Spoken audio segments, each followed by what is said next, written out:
Hello and welcome to the news at noon on Human Rights Radio 101.1 FM Abuja.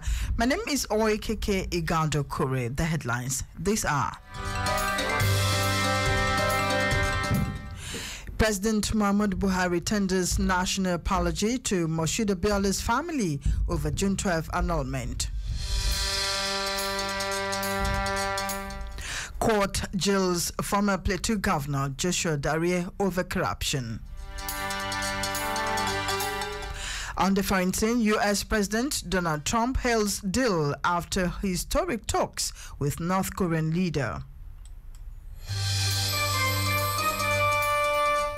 And in sports, Super Eagles set for their first encounter in Russia 2018 World Cup. Details in a moment. Please do stay with us.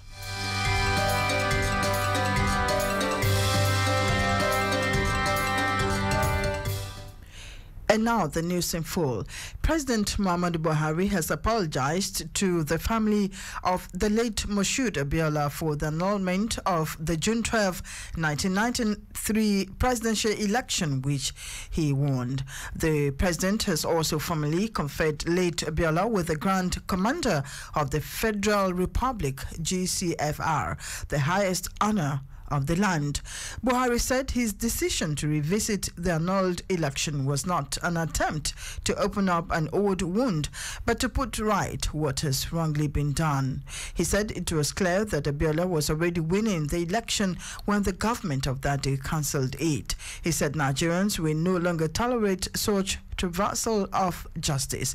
The president had earlier declared June 12 Nigeria's Democracy Day.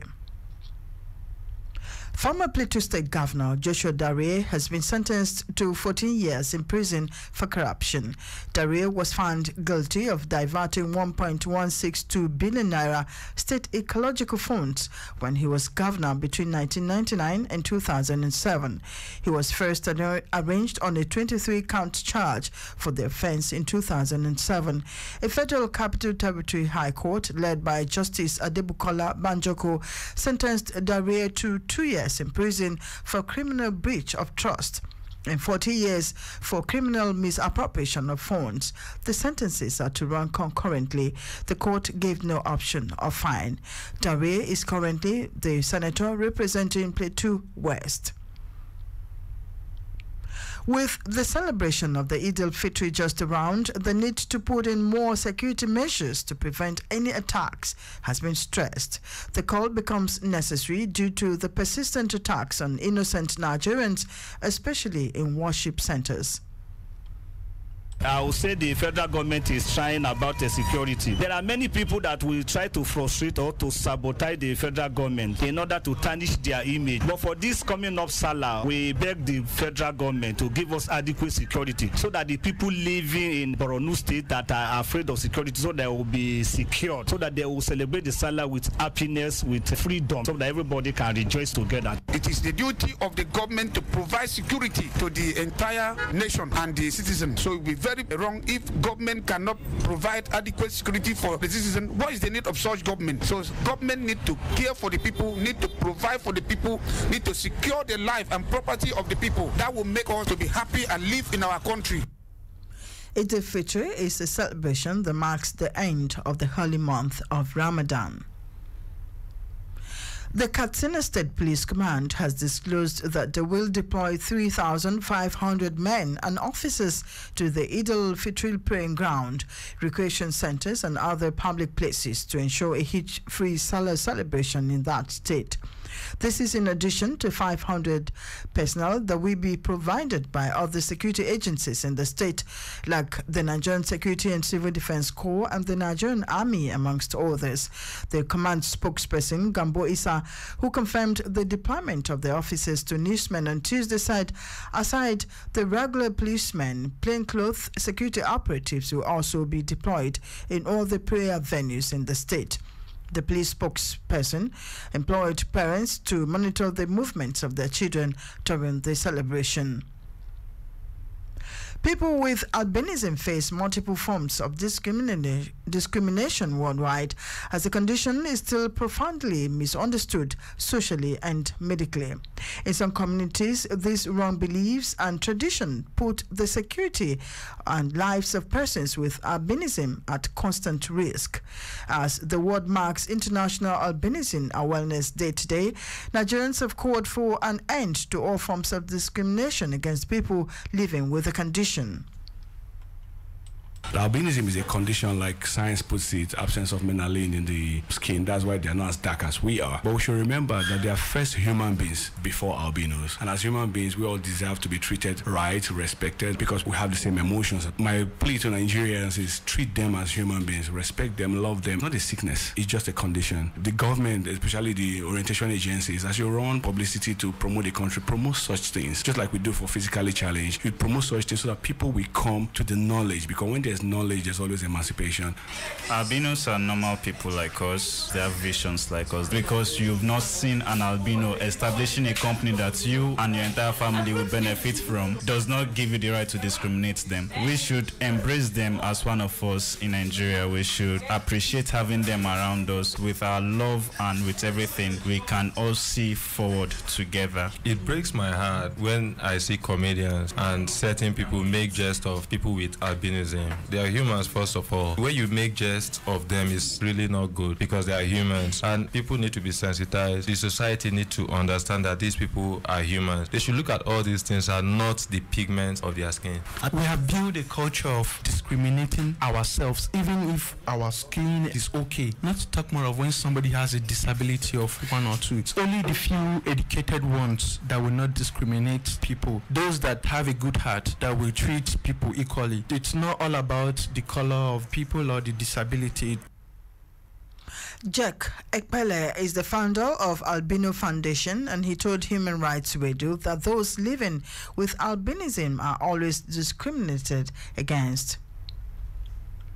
There's discrimination relationally, relationships, family, between siblings, in the social places, in the places of worship. There is workplace discrimination. One of us who got into the police force was refused, even though he was the best of his class in the training. But we pushed until he's been reinstated. So there are discrimination in social gathering. So there is a situation where some of us who want to get married, the family members will refuse that marriage. Children will not play with some children with albinism. It begins with us making sure that we scale up our awareness strategy. The media have been helpful and we need more help. And as Nigeria joined the global community to mark World Day Against Child Labor on Tuesday, the people have called on government to make education free for all children in the country. Child labor, I detest it personally. Some will be a murder, sending them to go and do all kind of things. I discourage. What I think the government needs to do is to provide free education. That's basic. But I think the parents should be educated. I think there should be a grassroots orientation of parents to be able to know that it is a responsibility to provide for the children and send them to school as the best they can give to them. Then government can provide a free education. We all know that some children are passing through what they're not supposed to. We are not taking full care of our children because of necessities of the world. What we are passing through as far as Nigeria is concerned. In 70s, there were free education everywhere. But today it's not so. The children, they are the future of Nigeria. I still believe that Nigeria have a long way to go in upbringing of the children. The child is suffering because of government neglect on the educational sector. Nigeria should do more to reduce the child labor. Nigeria government should do more so that even if you have a little money, your child can go to school comfortably. When your child is sick, the government provide facilities, affordable medical facilities for children so as to reduce child labor. Children should have that free education from primary 1 to secondary school level because there is every need for government to play their role. I can't encourage child labor, advising that parents should ask their child to go and home. What do we call development? That's the grassroots development. At the end of the day, they will know how to handle the affairs of the government in our absence, whether you are his father or not. That is why I encourage people to train them to whatever level. At the end, is this a child for Nigeria, not a child for you? In marking World Day Against Child Labor, the International Labour Organization ILO and experts have conversed prioritizing campaigns against child labor and promoting safe, healthy work for employed youth. We'll now take a short break. We'll be right back. Please do stay with us.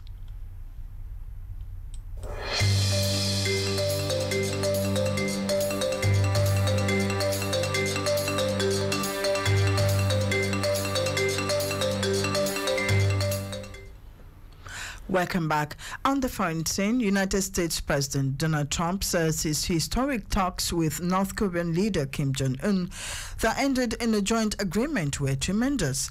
The signed document includes a pledge from Kim to rid the Korean peninsula of nuclear weapons.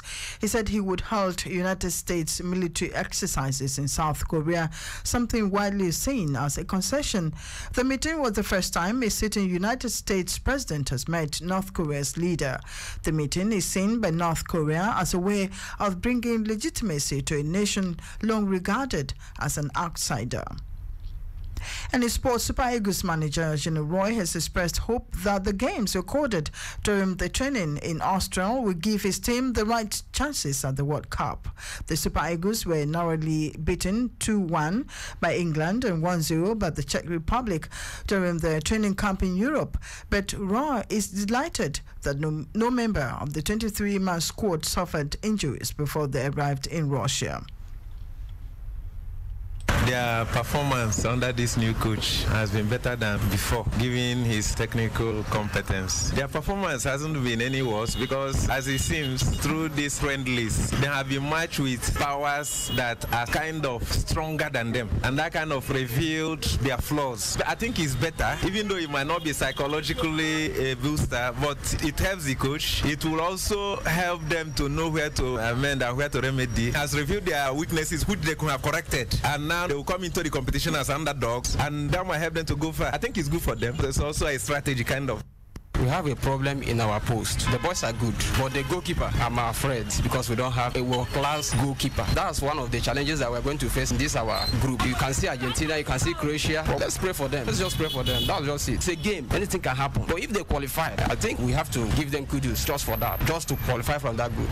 We have been performing very well, but for some time now we are backwards. Our performance has been put to question, but hopefully I'm believing God that if government should give the boys all the needed contribution, I think we will see them coming out well. Even though we may be expecting them to cross the first round and get to the quarterfinals, I'm expecting them to go far. I hope that they will perform well this time around, but the government should support them, give them their allowance, and we hope they will do well.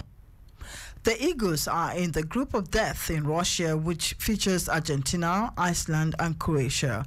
They enter the competition as one of the lowest ranked sides, 48th in the FIFA rankings and third favorites to make it out of the group. This is Nigeria's sixth appearance at the World Cup, and the team will be seeking its first win in the opening game of the World Cup in 20 years when they clash with Croatia this Saturday. And that's the news for this hour, but we'd like to remind you that President Muhammadu Buhari has tendered a national apology to Moshood Abiola's family over June 12 annulment.